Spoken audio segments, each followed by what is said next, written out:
let's head to country number 110 of Brunei. Brunei is a small country located on the island of Borneo, which it shares with Malaysia and Indonesia. This nation is divided into two separate areas, both of which are surrounded by Malaysia. Brunei is one of the world's wealthiest nations due to its vast reserves of oil and gas. The country is a monarchy and is currently ruled by Sultan Hassan al-Bolkiah, one of the longest reigning monarchs in the world.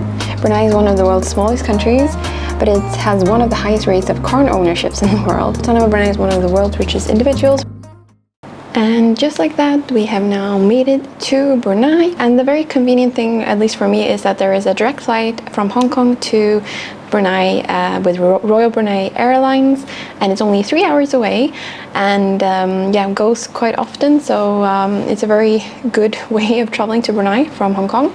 And just note that before you enter the country or go to immigration, you need to fill out an electric arrival card, so just remember to do that, and then the process of immigration was very easy. Then I jumped in a car for about 20 minutes and then ended up at this hotel called Al Afia Hotel, and we are in the capital city, Bandar Seri Begawan. It's a long name. Good to know as well is that despite being located in Southeast Asia, Brunei is quite expensive. This hotel was not cheap, and the standard is not great if you would pay this amount in another Southeast Asian country. However, it still is very big and you have all the things you need. So yeah, I'm not complaining, but it can just be good to, when you're budgeting, to think that Brunei is a bit more expensive than the other countries in the region, but also on Borneo Island, like Indonesia and Malaysia and part of Borneo.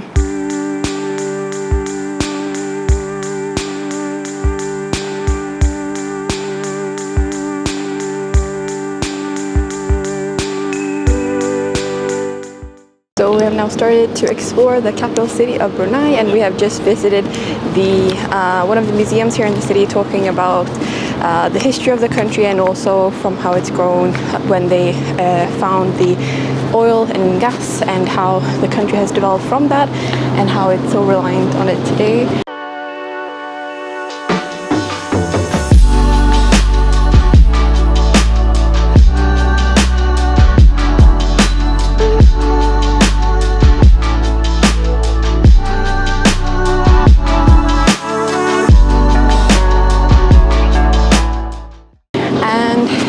What we can see behind me here is the water village or water settlement, and we're gonna head on a boat right now to explore some of it. This water village is called Kampong Ayer and is often referred to as the Venice of the East, and it is a historic settlement area in Brunei's capital, Bandar Seri Begawan. It is the world's largest water village with houses, schools, mosques, restaurants and shops all on stilts over the Brunei River.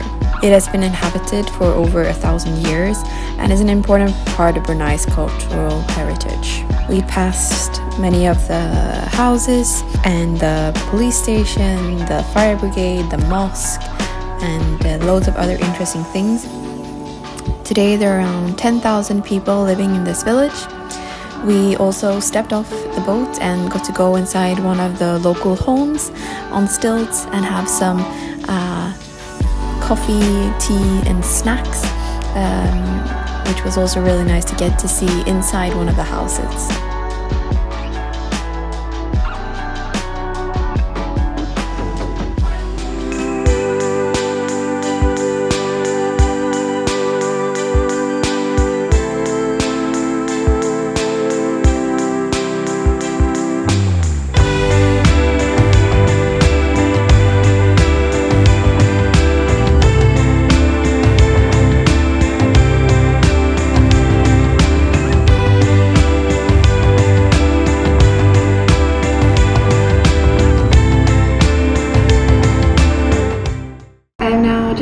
To the hotel after a full day exploring and the capital city.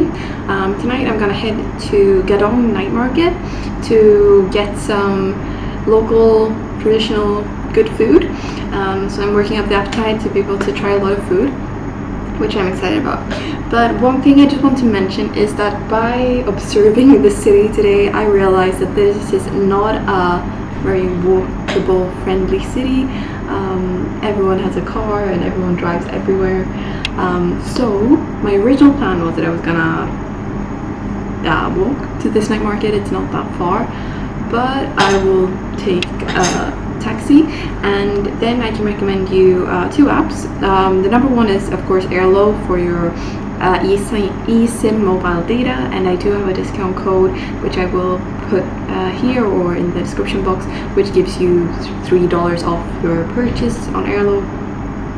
And yeah, Airlo works great here in Brunei. And I've also downloaded another app called Dart, which is their equivalent of Grab. So yes, I'm gonna try Dart to be able to get to Gadong Night Market, and let's see how it works. So yeah, let's go and have dinner.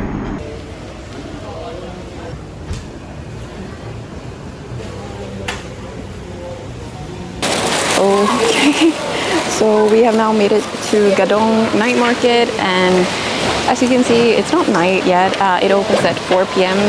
But then I guess more and more shops open up as the time goes, and then I guess it closes at 11.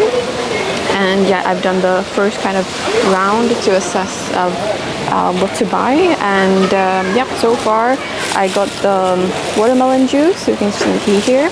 This was $1. And also good to know is that you can use Singaporean dollar here, also as Bruneian dollar, because they are equivalent, and yeah, both of the currencies are accepted. So this was $1 watermelon juice, and yeah, then I guess I will start with the satay. So satay skewers are supposedly yeah, something you should have here. A lot of stalls are selling the satay, and then you can choose the kind of glazing you want on them. So this one is the barbecue, and you could also choose the honey one.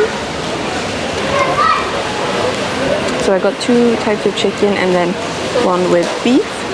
I then got this rice thing with I guess beef and egg combined, and this was 50 cents.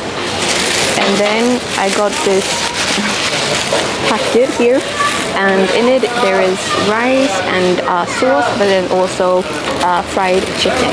And this one was $1.50, and this was $1 per satay. So yeah, for this meal it's actually very affordable. So I was getting invaded by cats over there while I was sitting, so yeah, I had that, and I think my favorite thing was the skewers. And yeah, now I kind of got my little dessert, and these are the coconut pancakes. So they're green pancakes with like a coconut filling, and yeah, you could see as well, we had these this morning, and I find them to be really, really tasty. So yeah, let's try how these are. So these definitely taste a lot fresher than the ones I had this morning. Here, because the coconut, and then you have the pancakes around them. So yeah, really nice. And then here you also have another area with a few stalls by the river, which is really nice. And I forgot to say as well, for the coconut pancakes, it was $1 for 4.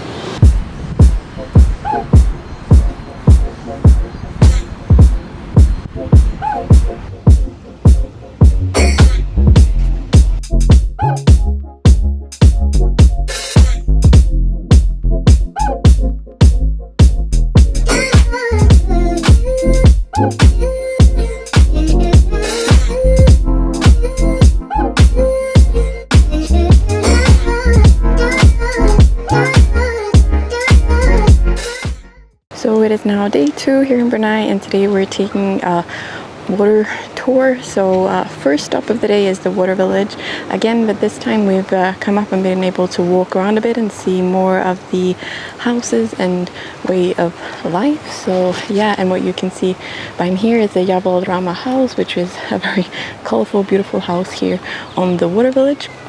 And good to know as well is that there are Airbnbs here, which you can also stay in the water village if you would like to.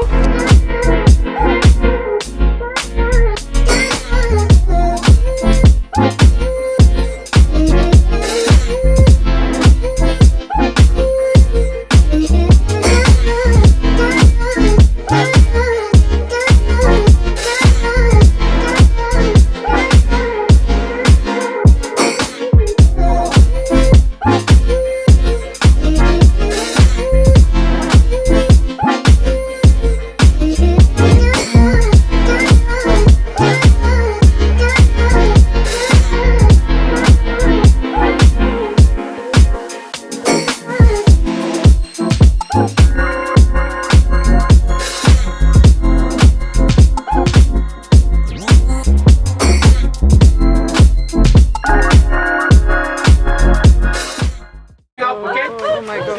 See. Yeah, swimming to us, yeah, a big monitor lizard. Yeah? Yeah. Medium. Okay, see? Another dinosaur.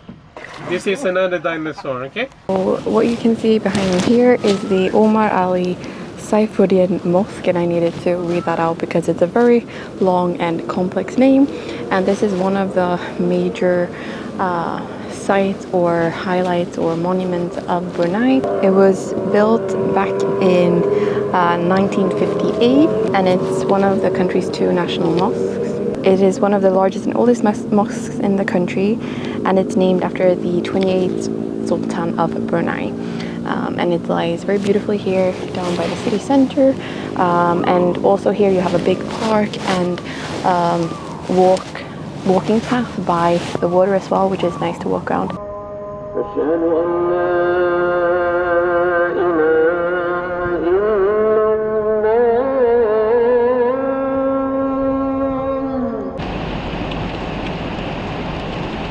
So I was very lucky because I was able to walk around the downtown of the city before it absolutely started pouring down. So I made it back to the hotel, and my plan for tonight that I was gonna go to a restaurant called Sato Pabo. I even got recommended this restaurant from the taxi driver that brought me back here. And yeah, it looks really nice. It's on the water, and you have a beautiful view, and it's local authentic food, and it's also affordable. But as you can see, the weather is really bad right now, so I don't think that will be very enjoyable sitting outside.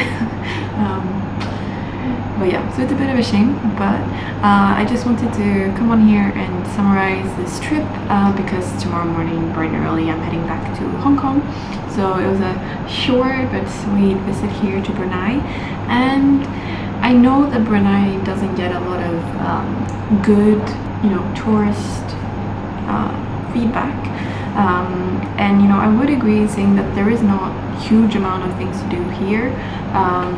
One more thing that you can do, which seems interesting as well, is going to the rainforest and hiking in the rainforest. They have like a sky walk in the rainforest, which looks really cool. But apart from that, yeah, it's not a lot to do, but I think definitely if you're living in Southeast Asia and you just want to have a weekend away, a day and a half, Brunei is very good because you can do and see most of it within a day, but still really interesting, and I definitely think worth visiting even though you just come for one day or so on. So yes, but I will say bye and see you in the next destination. There will be some very exciting adventures coming up very shortly, which I am excited to bring you along for. So stay tuned for that. Remember to like and subscribe, and I will see you in the next one. Bye.